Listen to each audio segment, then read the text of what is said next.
오프닝. 소리는 괜찮을 수 있습니다.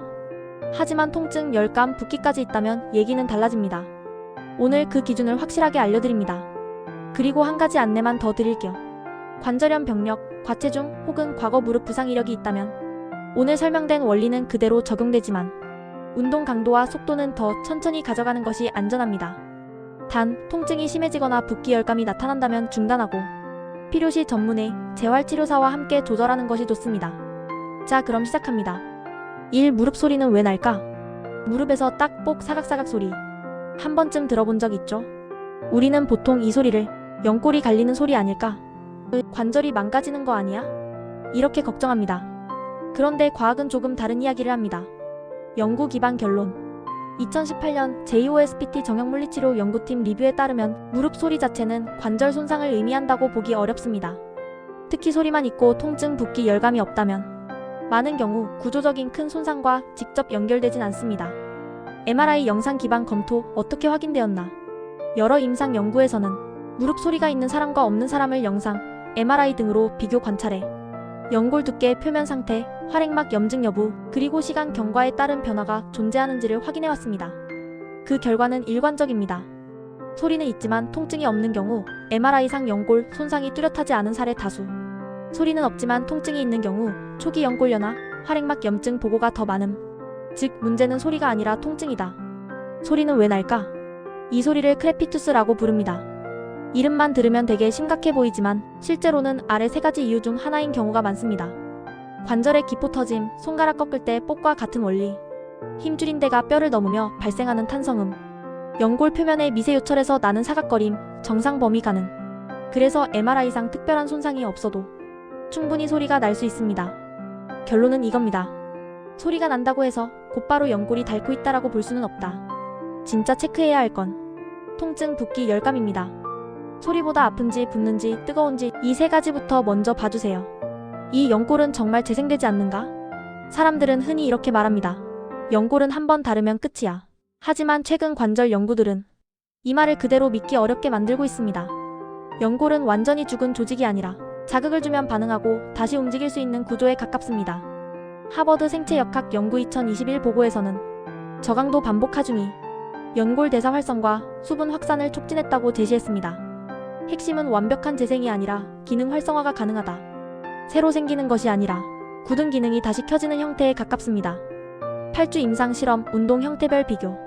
미네소타 운동생리학 연구팀은 무릎 관절에 불편감을 느끼는 사람 60명을 세 그룹으로 나눠 8주 동안 주 3회씩 운동 프로그램을 적용했습니다. A그룹 걷기 기반 저부하 운동 40에서 50분, B그룹 자전거 기반 회전 운동 30에서 45분, C그룹 수영 기반 무충격 운동 30에서 45분. 8주 전후로 MRI로 관절 수분량과 연골 대사 마커를 측정한 결과 세 그룹 모두 연골 수분 함량과 통증 지수 개선을 보였고 특히 BC그룹 자전거, 수영에서 개선 폭이 더 크게 나타났습니다. 즉 중요한 건 강도보다 부드러운 반복이 연골 활성화의 핵심이다. 연골은 끝난 게 아니라 느리지만 다시 움직일 수 있다. 3. 무릎 통증 있는데 스쿼트 가능? 많은 사람들은 아프면 멈춰야 한다고 생각합니다. 하지만 2020년 BJSM 스포츠재활 연구는 방법만 조절하면 스쿼트가 오히려 통증 개선 운동이 될 수 있다고 보고합니다. 단 통증이 10중 4 이하일 것. 즉 불편함은 있지만 멈춰야 할 정도는 아닌 수준이라면 가능한 범위 내에서 운동을 이어가도 괜찮습니다.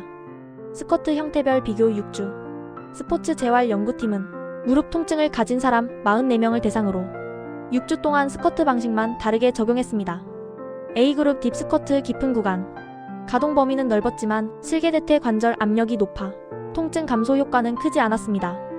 B그룹 하프 스쿼트 중간 구간. 관절 압력이 25에서 40% 정도 줄었고 통증 기능 개선 폭은 가장 좋았습니다. 정리하면 딥스쿼트는 자극은 강하지만 회복기에는 하프 스쿼트가 더 유리하다. 무릎이 아플 땐 굳이 엉덩이가 바닥까지 내려가도록 깊게 할 필요 없습니다. 반만 내려가도 충분합니다. 스쿼트 자체가 위험한 게 아니라 얼마나 깊이 어떻게 하느냐가 핵심이다. 4. 관절을 지키는 진짜 방패는 근육 밸런스다. 관절이 아프면 우리는 거의 자동으로 연골만 떠올립니다. 연골이 닳아서 아픈 거겠지. 그런데 실제로는 관절 주변을 잡아주는 근육의 균형이 먼저 무너지는 경우가 많습니다. 그리고 그게 통증의 시작점이 되죠. 근육의 절대량보다 더 중요한 건 앞뒤 힘의 비율입니다. 2017년 스칸디나비아 스포츠의학 연구팀 분석에 따르면 대퇴사두근과 햄스트링의 근력 비율이 많이 깨진 사람은 균형이 잘 맞는 사람에 비해 무릎 통증 발생률이 약 2배 높았습니다.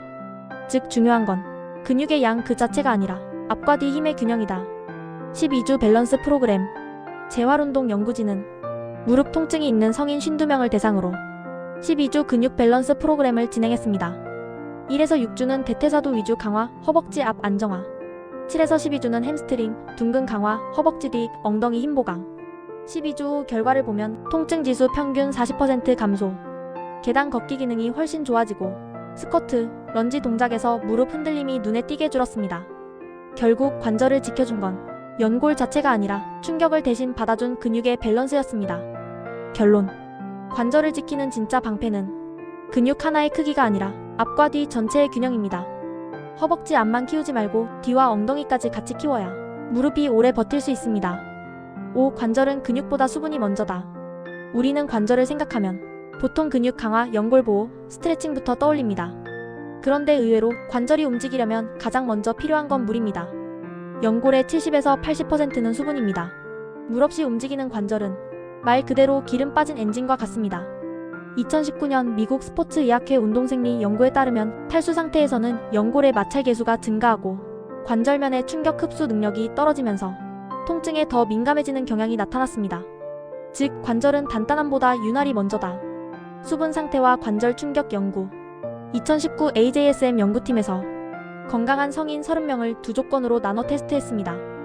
A그룹 탈수 상태로 착지 테스트, B그룹 물 전해질 보충 후 동일 테스트. 결과는 꽤 뚜렷했습니다. B그룹 수분 전해질 보충 후 착지 충격 지표 12에서 18% 감소. 왜 물이 그렇게 중요할까? 연골은 물을 먹은 스펀지처럼 충격을 흡수합니다.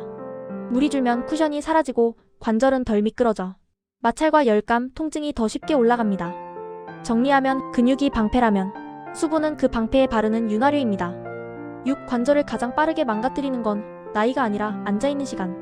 무릎이 아프고 관절이 뻣뻣해지면 우리는 보통 이렇게 생각합니다. 아, 나이 들어서 그렇구나. 물론 나이가 영향을 주긴 하지만 연구들은 한 가지를 계속 강조합니다. 진짜 문제는 몇 살이냐 보다 얼마나 오래 앉아있었냐에 가깝다.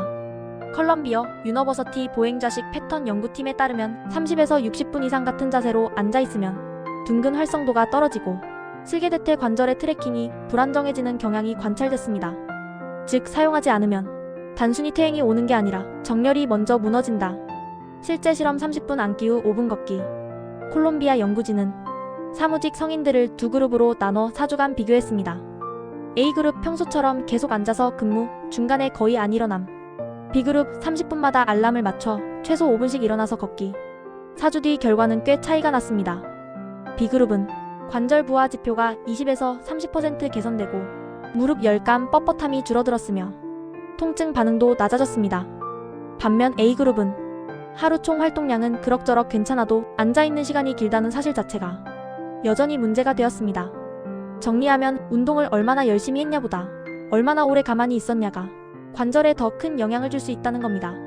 즉 1시간 빡세게 운동하는 것보다 자주 일어나는 습관이 더 중요할 때가 많다. 엔딩. 관절은 완전히 늙지 않는 게 아니라 늙는 속도를 조절할 수 있는 조직에 가깝습니다. 누구나 나이는 먹지만 무릎이 얼마까지 버티느냐, 그 연식은 우리가 어떻게 쓰느냐에 따라 달라집니다. 이 6가지를 기억하고 조금씩 몸을 다르게 쓰기 시작하면 당신의 관절은 분명히 이전과는 다른 길을 걷게 될 겁니다. 모든 내용은 일반적 반응 기준이며 통증이 증가하면 중단, 평가가 필요합니다.